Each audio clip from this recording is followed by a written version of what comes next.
سبيل الدموع سبيل مريح تنهدى يا صاحي كي تستريح وبث.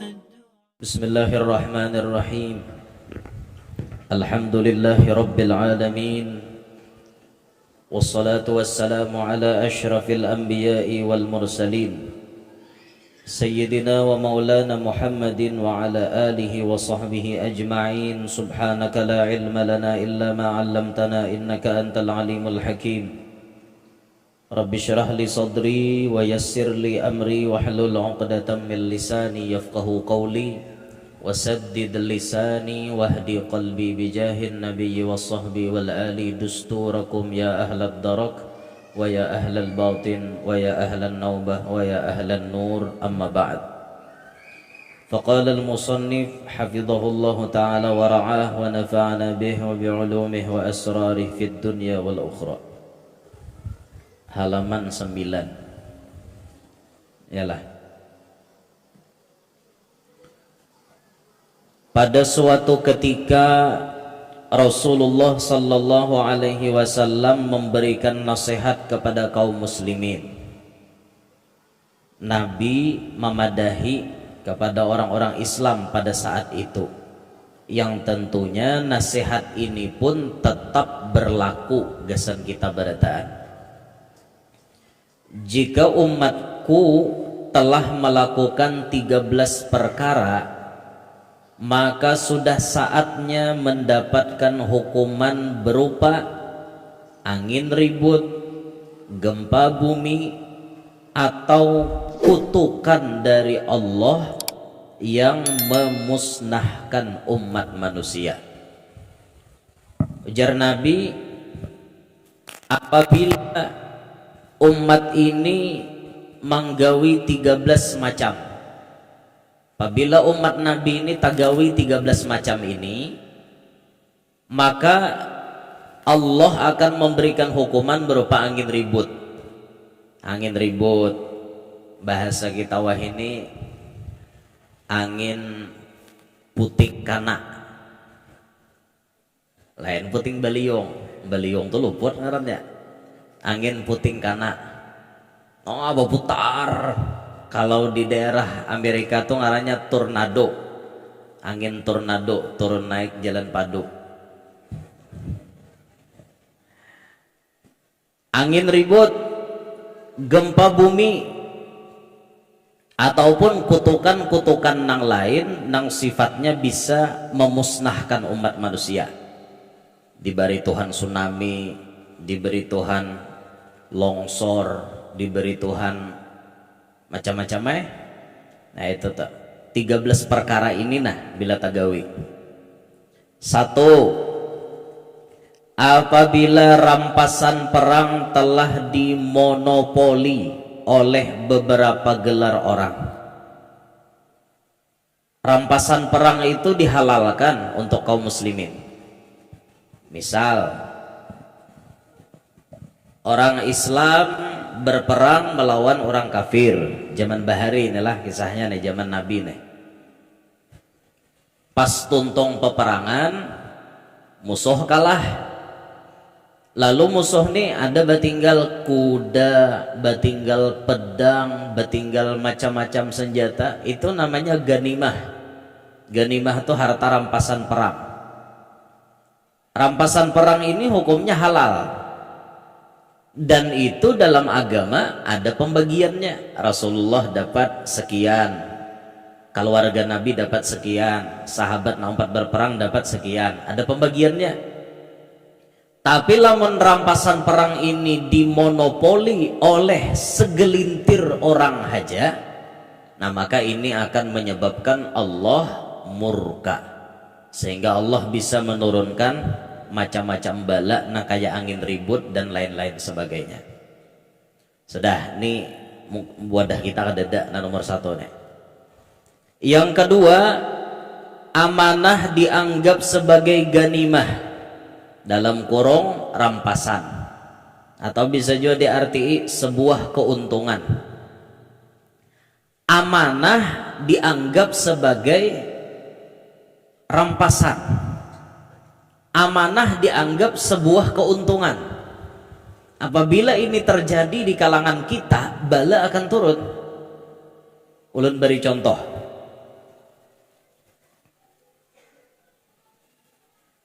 Amanah itu macamannya kan banyak macamannya amanah. Termasuk amanah itu rakyat menitipkan amanahnya kepada seseorang. Lalu orang ini terpilih mewakili rakyat. Sambatannya wakil rakyat. Berarti ini dapat amanah dari rakyat. Tapi ketika masyarakat atau rakyat memberikan amanah itu, malah amanah ini dianggapnya sebuah rampasan atau sebuah keuntungan. Naudzubillah min dzalik. Aku nih jadi nang duduk nang kayak ini nih sebuah keuntungan. Aku nih baulihan pang merampas dari orang. Artinya mengambil suara orang dah. Dianggapnya kayak itu. Apabila itu terjadi, ini akan menjadi penyebab datangnya bala. Orang bahari bila ditawari jadi pejabat mundur. Ikam hakonlah jadi jadi kepala tauman. Ikam hakonlah jadi kepala haruan. Ikam hakonlah jadi kepala baung. Ikam hakonlah jadi kepala patin, kepala ano. Orang menolak, si anu hajegin inya lebih berhak. Si anu hajegin lebih berhak. Si anu tuh lebih berpengalaman. Aku nih pengalamannya kadada, aku nih kada pantas jadi kepala ano. Itu orang dulu. Amanah itu dianggap berat. Seorang ini bisa kada kau menerima. Tapi ada masanya di mana amanah itu dianggap sebagai keuntungan. Oma sidin baya tapileh menyelamat. Saking himungnya. Naudzubillahi min dzalik. Jadi bang di apa guru jar. Nah, amun nang bagus tuh kayak ini, amun pian hendak duduk, amun pian hendak mewakili rakyat, pian dengari dulu pendapat masyarakat, pendapat rakyat. Katuju kada kira-kira orang lawan seorang. Becungol-cungol dulu bermasyarakat. Katuju kada respon masyarakat lawan seorang tuh kayak apa? Karena hanya kita menampakkan diri. Kayak itu. Aku nih guru harus turun kada kawa kada mencalon. Mon aku guru kada mencalon kena khawatir calon-calon yang lain tuh busiah nangin tuh nang manang. Maka calon nang lain nih bahaya guru urangannya nih penjahat kelas kakap. Tapi mencalon. Jadi paksa ulun mencalon juga meimbangi. Sekira-kira inya nih jangan manang. Kalau kayak itu bang kisahnya, nah itu lain lagi. Itu ada tujuan kemaslahatan namanya, ada tujuan kebaikan. Sama bubuhan kiai, bubuhan ulama. Apakah ulama-ulama itu dilarang untuk berpolitik? Jawabannya tidak. Tidak dilarang. Justru kebanyakan ulama-ulama kita di Indonesia itu mereka ikut berpolitik. Kalau tidak ikut berpolitik, maka sulit untuk memasukkan dakwah. Maka apabila kita nang jadi masyarakat awam ini melihat ada tuan guru terjun ke dunia politik, pian jangan menyalahkan. Amun politik dikuasai orang-orang jahat, bahaya pian. Harus ada juga orang baik nang turun ke dalam dunia politik. Nah kayak itu. Ya adalah tuan guru nang lain kayak itu nang ahli dalam masalah politik. Menangga kayak ulun nih kada kawa dibuai politik habis menggelitik awak. Nah kawa karena ulun kada tapi mengerti kisah politik toh. Nah makanya bila musim-musim kampanye, musim-musim apa itu kita memilih jalur untuk menghindar. Bahkan kadang-kadang kita tuh bisa aja kada apa guru aja pian kada usah berceramah. Hadir aja gin, justru kehadiran kita itu tuh nangalih. Nah itu nya lain-lain makomnya pian lah. Ulun koler behimat menjelaskan behimat tuh koler. Intinya kayak itu ja, pian jadi orang awam, jangan asal-asalan menyalahkan tuan guru. Mun ada tuan guru yang anti politik, itu memang jalan sidin. Kalaupun ada tuan guru yang ikut berpolitik, itu pun jalan sidin. Kedua-duanya ini ada kemaslahatan. Intinya kita jangan banyak muntong, itu aja sudah. Bila banyak muntong ngalih biar.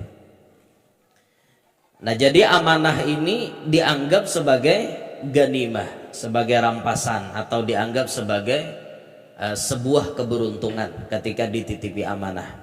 Padahal waktu kita dapat amanah itu justru itu suatu yang berat untuk kita. Ulun tulah lamun jadi suruh orang Jumat kada jadi hatib saking himungan.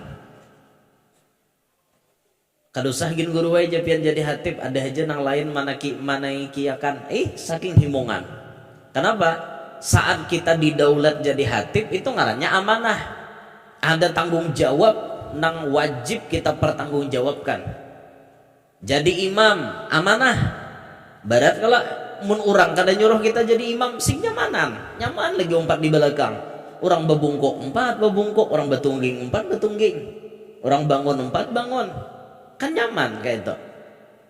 Amun jadi imam berat pian. Tapi ngaran manusia ini kada sama leh.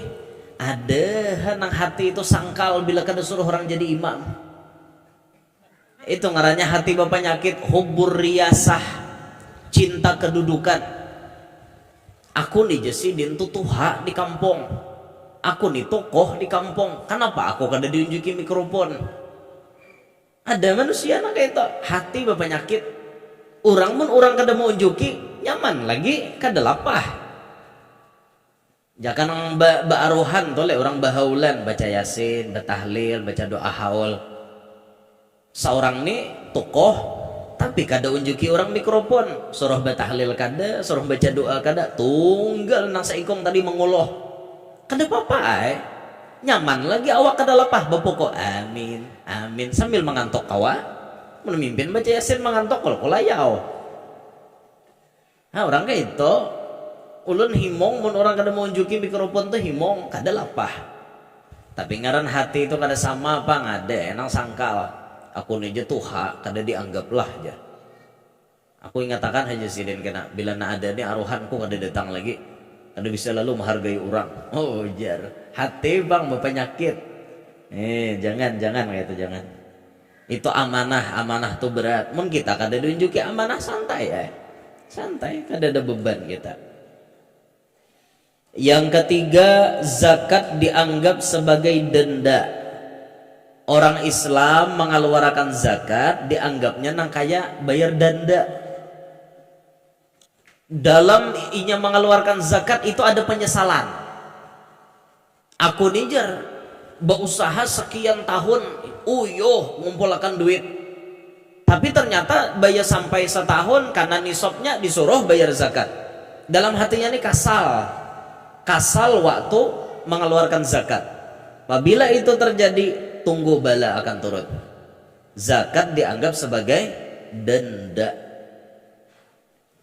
Ayyuhal aghniya, wahai orang-orang sugih, wahai orang-orang yang memiliki kekayaan berlebih, wahai orang-orang yang memiliki harta yang Allah titipkan, Anda cukup untuk berzakat. Perhatikan zakat itu bujur-bujur. Jangan sampai zakat pian jadikan nang kaya bayar denda. Jangan sampai. Zakat itu kewajiban pian. Di balik pian menunaikan zakat itu ada keberuntungan gesan pian. Nisab zakat itu kan emas. Ada yang menisabkan 77, sekian. Ada juga yang sampai 86 kalau kada salah gramnya. Kita ambil yang 86 misalnya lah emasnya nih. Anggap harga emas berapa binian hari ini? Berapa mbok? Ada kan anu kara emas yang tadi? Dede emas parak sejutaan nah. Ada yang 93, ada yang 935. Anggap sejuta. Misalnya harga emas 1 juta, 86 gram berarti 86 juta. Pian bisi duit sampai setahun 86 juta. Dari pian bisi duit sampai setahun 86 juta. Atau dari usaha pian, modal dan keuntungannya pian hitung sampai 86 juta. Wajib pian ngeluarkan zakat. Setiap 1 juta 25.000. Han berapa zakatnya tak dikit kada banyak kada. Alhamdulillah kita berzakat. Kita berzakat alhamdulillah. 1 Ramadan tadi kita berzakat. Pas hitungannya setahun keluarkan zakatnya. Alhamdulillah. Termasuk nang dizakati itu duit nang kita mahutangkan lawan orang tuh dihitung juga. Misalnya duit pian di kantong cuma 50 juta sampai setahun, tapi pian ada mahutangi orang 50 juta, nah berarti 100 juta duit pian. Karena duit nang dihutangkan ke orang itu hukumnya duit pian, lain duit orang. Karena orang pacang bayar ke pian. Hitung tak 100 juta berarti zakatnya 2.500.000. Han dikit Jangan bayar zakat itu dianggap seperti bayar denda. Jangan. Zakat itu suatu kewajiban bagi kita. Amun kawa pulang kita membagi zakat tuh bujur-bujur diitihi, orangnya nama nerima nih. Kalau perlu didata minta bantuan Pak RT. Pak RT-nya sugih misalnya kada masuk bagian zakat, bari ibalain upahnya mendata. Siapa di kampung tuh misalnya RT 1 ada bertiga yang paling berhak menerima zakat, barinya duit zakat tadi. Karena zakat itu tujuannya untuk membuat kemakmuran dalam dunia Islam ini. Zakat itu diberikan supaya makmur orang. Misalnya orang nomor 3 nih kadada bisi pencaharian. Pian ngeluarkan zakat. Zakatnya ampun pian misalnya 50 juta zakatnya. Bertiga nih pian unjuki seikong 10 juta. 10 juta tuh bermodal jual pintol pian hibak pate. Jual pintol lawan papatinya si Denhan.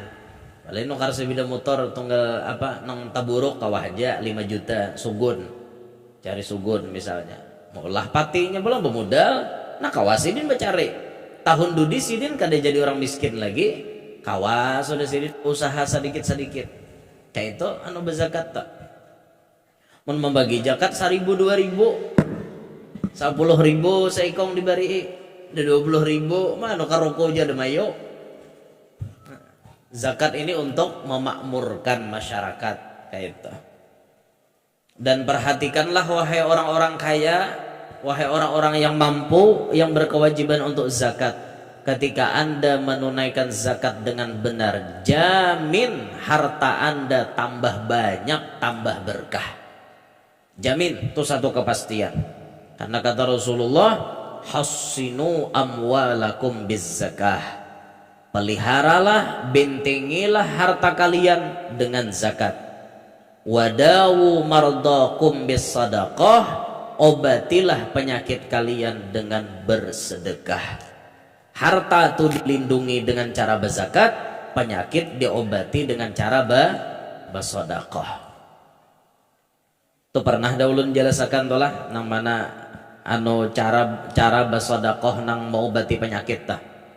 Caranya pian harus batakon ke medis. Mau obati penyakit pakai sedekah nih.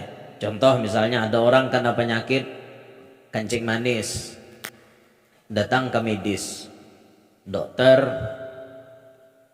kayak apa penyakit ulun ini? Ja dokter ini kira-kira mau sembuh bila menghabiskan duit 5 juta misal. Lalu pian kada hendak ditangani oleh dokter, 5 juta nang pian ketahui dari dokter itu tadi pian keluarkan sedekah 5 juta untuk niat kesembuhan penyakit kencing manis tadi. Caranya kayak apa? Ambil duit 5 juta, pingkuti di tangan. Bismillahirrahmanirrahim. Ya Allah, ini duit 5 juta, ulun manukari penyakit kencing manis ulun yang ditaksir oleh dokter tadi 5 juta hanya sembuh. Ulun tukari dengan 5 juta ini yang akan ulun sedekahkan. Hanya pusutakan duit tadi, misalnya batis kanan karena kencing manis, pusutkan duit 5 juta tadi ke sini.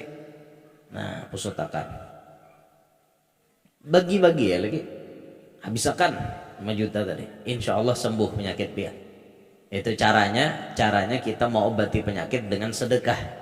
Jangan penyakit kencing manis sedekahnya 5.000 udah mau ampeh biar. Dan ini pernah kejadian di Surabaya. Di Surabaya ada orang impoten tahu ya kak, anu lintok, nah ada mau caget, ada mau ma'alip, nah anu lintok taros, nah lintok aja. Jadi orang ini datang ke klinik berobat, menghabiskan duit 7.500.000, tapi si utuh longor tuh kada mau caget-caget. 7.500.000 dah habis, tapi kada mau bangun juga. Lalakian nih lamah nang ini, asa kada berharga lagi awak. Iyalah binian, mon lalakian lamah hakon lebihan. Bungas binian ay muhanya, tapi ngintunya lentok hakon lebihan. Oh binian, hakon kah? Bungas lakiannya, tapi ngintunya lentok hakon lah. Oh aduh ini jawab, kesah.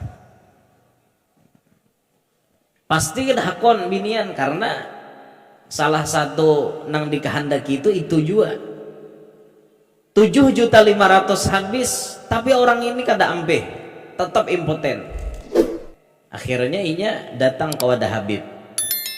Bib, ulun ini sudah berobat nah ke medis, tapi kada ada hasil. Adakah resep dari bian? Ada aja sidin, dalilnya hadis Nabi, dawu mardakum bis sadaqah. Obatilah penyakit kamu dengan sedekah. Gimana caranya Bib? Kamu kemarin berobat berapa habisnya kata Habib? 7.500.000 Bib. Mau nggak kamu 2 kali lipat dari itu kamu sedekahkan? Mau Bib. Akhirnya diunjuknya 15 juta lawan Habib tadi. Ikuti arahan saya, jar Habib. 15 juta kamu letakkan di tangan. Lalu kemudian kamu katakan kepada Allah, ya Allah, ini uang 15 juta untuk aku membeli penyakit impoten yang aku derita. Semoga dengan uang ini engkau menyembuhkan penyakit yang ku derita. Pusutakan lagi, kasih tau dah. Karena itu nama penyakit. Maka 15 juta tadi dipusutakan ke situ. Set. Orang kada melihat juga. Tuntong mesutakan bagi-bagi duitnya. Oh 15 juta tadi.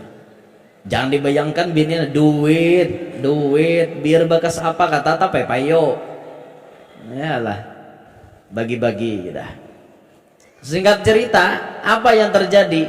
Ini subhanallah kekuasaan Allah yang menampakkan kebenaran lisan Nabi Muhammad bahwa penyakit bisa diobati dengan bersedekah.